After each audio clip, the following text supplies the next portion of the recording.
The chandeliers glittered above the ballroom, catching every sparkle of diamonds and champagne bubbles. But amidst the laughter of billionaires, one conversation froze the air. "Tell me," Victoria drawled, her voice dripping with superiority, "how does someone like you afford a seat at this table?" Every eye shifted toward Daniel Carter, the only black CEO in the room. He wore his tailored suit with quiet dignity, but Victoria's words sliced deeper than any knife. The smirk on her face wasn't curiosity, it was mockery. What she didn't know was that the man she tried to humiliate held in his hands the power to erase everything she'd built. The night had started with prestige. The annual Global Business Gala was where the elite gathered to celebrate partnerships, sign billion-dollar deals, and toast to futures built on wealth and power. For Daniel, it was another battlefield, where respect wasn't given, only tested. Victoria Langford, CEO of Langford Dynamics, was the evening's shining star. She was known for her icy charm, ruthless takeovers, and, tonight, for being on the verge of signing the biggest merger of her career, a $49 billion deal that would cement her as one of the most powerful women in the world. But when Daniel walked into the room, the energy shifted. He was the founder of Carter Innovations, a company that had quietly risen to the top of the renewable energy sector.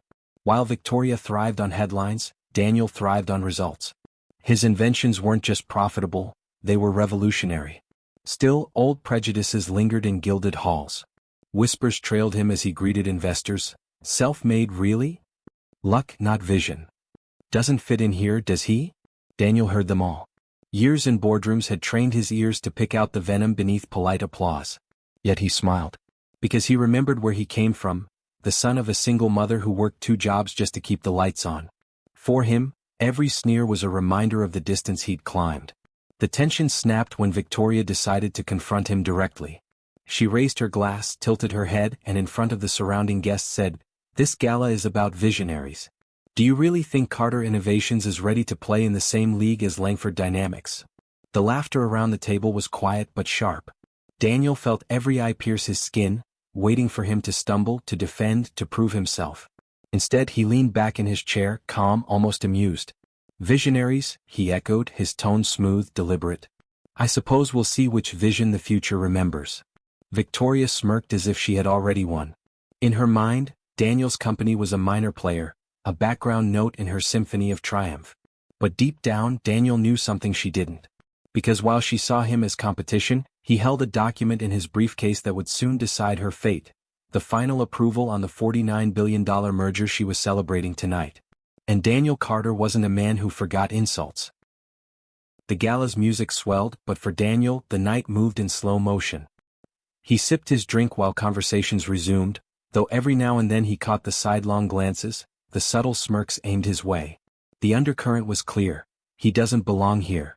Victoria basked in the center of attention, retelling her latest triumph.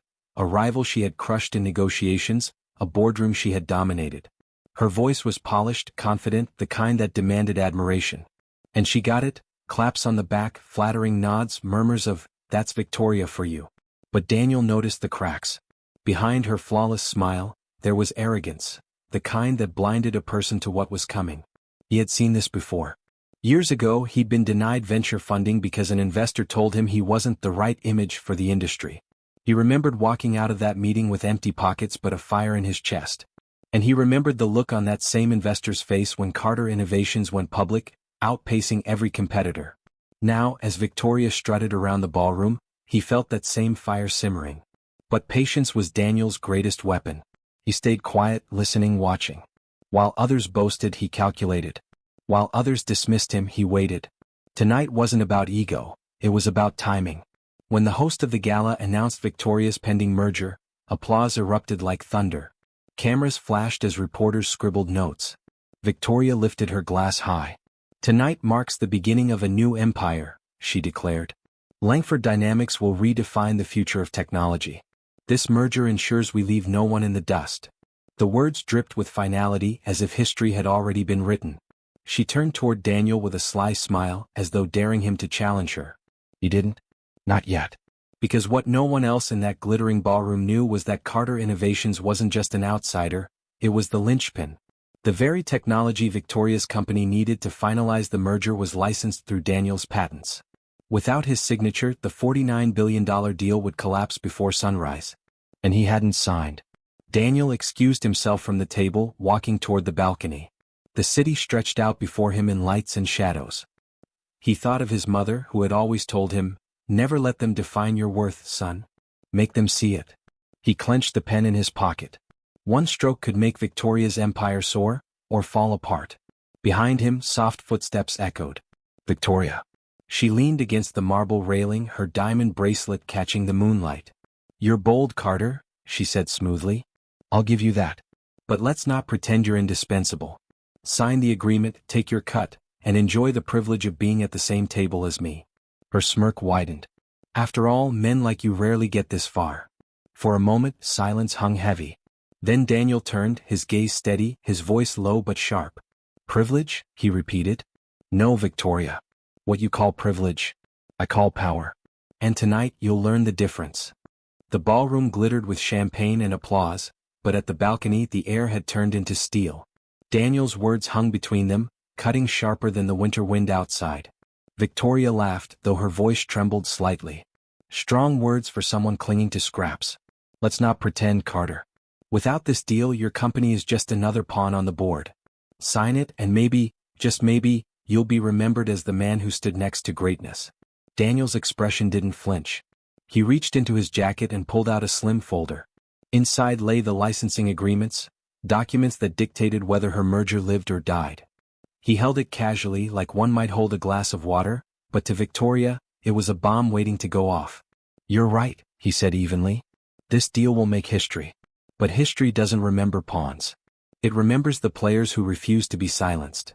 For the first time that evening, Victoria's mask cracked. Her smirk faded, replaced by a flicker of doubt.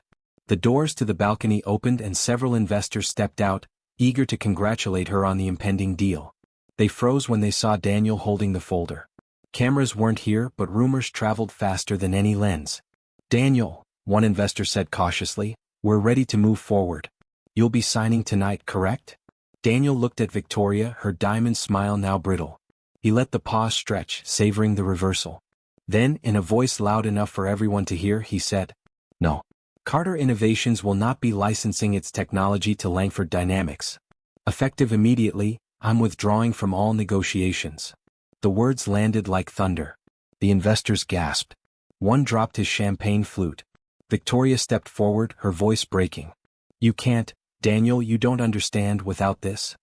"Without this," Daniel interrupted, his calm voice silencing her panic, "your $49 billion empire collapses. You mock me tonight, Victoria. But this isn't just about me. It's about every person who was told they didn't belong, who was laughed out of the room, who was underestimated because of who they are. I represent them. And tonight we rise." The murmurs spread like wildfire. Investors exchanged stunned looks. Some already pulled out their phones, whispering into them urgently.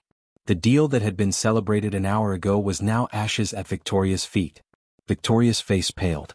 For once, her silver tongue failed her. The woman who had built her career on humiliating others was now humiliated herself, by the man she had tried to diminish. Daniel didn't gloat. He didn't need to. He simply tucked the folder back into his jacket and walked toward the ballroom doors. Heads turned as he entered, the music faltering, conversations pausing. Everyone knew something seismic had shifted. Before leaving, he looked back once. His voice carried over the silence. "Respect isn't demanded at a gala. It's earned in the choices we make. And sometimes the cost of arrogance is everything." He walked out into the night, the weight of history behind him. So, power doesn't come from titles or fortunes. It comes from the courage to stand tall when the world tells you to kneel. What would you have done in Daniel's place? Drop your thoughts in the comments. Let's see how many people still believe in real power.